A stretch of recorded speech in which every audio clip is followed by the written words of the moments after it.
केजरीवाल का भी बहुत बहुत धन्यवाद। यहाँ के लोकप्रिय प्रत्याशी रेवंत राम जी पवार साहब, मेरे भाइयों, अगर मेरे कंधों पे और जगह जाने की जिम्मेदारी ना होती तो मैं आपसे बहुत सारी बातें कहता।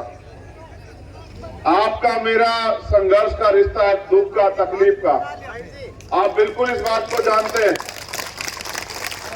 अब मेरी बात के अंतिम समय में अपनी तालियों को या जो भी आप तय करोगे उसको रखना, मगर अभी मेरी बात पे गौर करो। आप जानते हो, जब देश में राजतंत्र था तो राजा जो कह देता था वो कानून हो जाता था। राजतंत्र में हम लोग अधिकार विहीन थे। रानी के पेट से जो पैदा होता था वो राजा होता था। फिर हमारे महापुरुषों के संघर्ष से भारत में लोकतंत्र आया। डॉक्टर बाबा साहब अम्बेडकर, सर छोटू राम, राष्ट्रपिता ज्योतिबा फूले, छत्रपति साहू जी महाराज और डॉक्टर बाबा साहब अम्बेडकर का एक सपना था स्पेशली कि भारत के हाशिए पे गिराए गए समाज को भी स्वाभिमान सम्मान का जीवन मिले। राजतंत्र में जिनके पास अधिकार नहीं थे उनको भी आगे बढ़ने का अवसर मिले।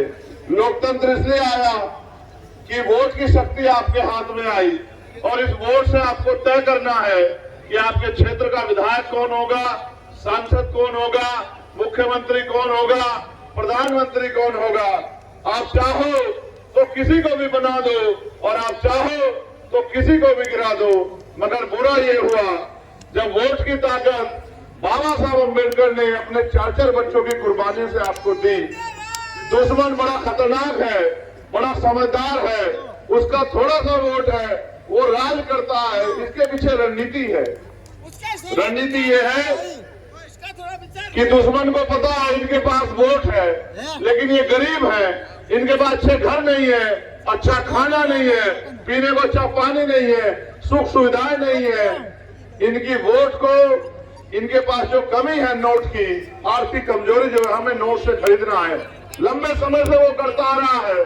फिर एक रहबर पैदा हुए मान्यवर काशीराम साहब के रूप में, उन्होंने गांव गांव बस्तियों में जाके कहा कि वोट का सौदा नहीं करना है, वोट को बेचना नहीं है, वोट को इस तरह से रक्षा करनी जैसे बहन बेटियों के सम्मान की रक्षा करते हैं। आपने प्रयास भी किया। मुझे दुख इस बात का है, लोकतंत्र बहुमत के शासन का नाम है। यहाँ आप किसान, नौजवान, कमेरों की आबादी, मेहनतकश कौम की आबादी 2 लाख से ज्यादा है, लेकिन एक बार भी आप यहाँ विधायक नहीं बना पाए। मुझे सुन के इतनी तकलीफ हुई कि अभी मेरा समाज, मेरे लोग यहाँ जागे नहीं। आपको याद है, आपने यहाँ विधायक एमपी भले कोई भी बनाया हो, लेकिन जब इंद्र मेघवाल, जितेंद्र मेघवाल, ओम प्रकाश नगर, कार्तिक भील, तोला गुजर, तमाम तरह से हमारे लोगों की खाल खींची गई।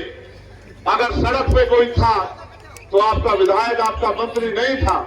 जिनको आपने वोट से सींचा, ताकतवर बनाया, जब आपके बच्चों की खाल उतरी, आपके लोगों को मार के लटकाया गया, मुझे रगड़े पे हत्या हुई, मटकी छूने पे हत्या हुई। मैं लगातार लड़ता रहा, मेरे साथ हमारे नेता अनिल धेलवाल जी लड़ते रहे, यहाँ की टीम लड़ती रही। मैं हमेशा आया, मुझे पकड़ के वापस छोड़ के आते हैं दिल्ली। और यहाँ के नेता जिनको आपने ताकत दी जाति के आधार पर, क्या कहते हैं कि चंद्रशेखर आजाद ने क्या रखा है? सच है, मेरा यहाँ कुछ रखा नहीं है। मैं इस मिट्टी में नहीं जन्मा हूं, लेकिन आप जानते हैं कभी मैंने आपके स्वाभिमान सम्मान से समझौता नहीं होने दिया। इस बात को आप क्या तो आप जानते हैं, क्या तो आपने दर्द को कहा होगा, मैंने कहा ये वोट का अधिकार हमें गुलामी की पेटियां काटने के लिए मिला, ये वोट का अधिकार हमें शक्ति बनाने के लिए मिला है। हम चाहे तो गुलामी की पेटियों को जड़ से काट सकते हैं। हम उससे प्यार करते हैं। मैं इस बात को जानता हूं, तभी आप यहाँ डटे हुए हैं। लोगों की रैलियों में भीड़ नहीं है, आप कंधे में कंधा मिला के बैठे, या कुर्सी नहीं लगी, आप जमीन में बैठे हैं। मैं आपके इस प्यार का कदर करता हूं, लेकिन आप मुझे बताओ, सड़कों पे तो मैं लड़ाई तो लड़ रहा हूं सड़कों पे, मार भी खा रहा हूं, पान भी सह रहा हूं, आरोप भी सह रहा हूं, जेल भी जा रहा हूं, सीबीआई इनकम टैक्स से नहीं डर रहा हूं, झूठे मुकदमे जेल से नहीं डर रहा हूं। इनसे तब नहीं रुका, इन्होंने गोली चलाई, 4 गोली चलाई, तब भी बच गया, क्योंकि आपका प्यारा आशीर्वाद मेरे साथ।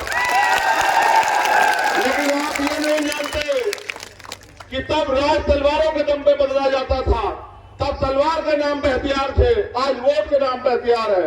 रेवत राम जी पवार साहब यहाँ से आपके एमएलए, ये जनरल सीट है। मैं धन्यवाद दूंगा हनुमान जी बेनीवाल का, उन्होंने एक गरीब के बेटे को, एक कमजोर के बेटे को इस सीट पर लड़ने का मौका दिया है और उनके संगठन का मैं धन्यवाद दूंगा कि वो अपने नेता के साथ खड़े हैं। लेकिन असल बात यह है, क्या रेवत राम जी पवार यहां से जीत पाएंगे? इसका फैसला रेवत राम जी के हाथ में नहीं, हनुमान बेनीवाल जी के हाथ में नहीं है, मेरे हाथ में नहीं है, इसका फैसला आपके हाथ में है। आप हाथ उठा के बताओ कि राजस्थान में मेरे दुख तकलीफों को कुछ कम करोगे नहीं करोगे? इस बात मैं आपसे पैसा मांगने नहीं आया, मैं आपसे वोट मांगने भी कभी नहीं आया, मैं आपसे शक्ति मांगने आया हूं कि आपकी जिंदगी के कुछ फैसले, संविधान ने कलम में ताकत दी है, ये कलयुग नहीं है, ये कलम युग है।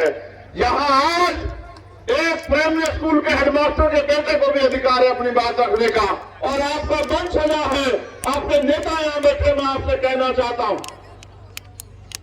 हम जीत रहे हैं भरतपुर, तिजारा, बांसुर, विराटनगर, मल्ला, दौसा हम जीत रहे हैं। यहां तो आज मैं उतरा हूं, ये बॉर्डर है दूसरे देश का, मैं यहां भी जीतना चाहता हूं। अब तक आपने किसी को जिताया, लेकिन आप इस बार हमें आज जिता, हमें ताकत दो, रेवत राम जी के जरिए हमें इस लड़ाई को लड़ने की शक्ति दो। मेरी इस बात पे गौर करना, दुश्मन बहुत समझदार है, वो आपसे कहेगा आपको क्या चाहिए? पैसा। तुम इनके सबसे बड़े विरोधी हो बेटा, इनका झंडा उठा के जो नारा लगा तुम इनके सबसे बड़े विरोधी।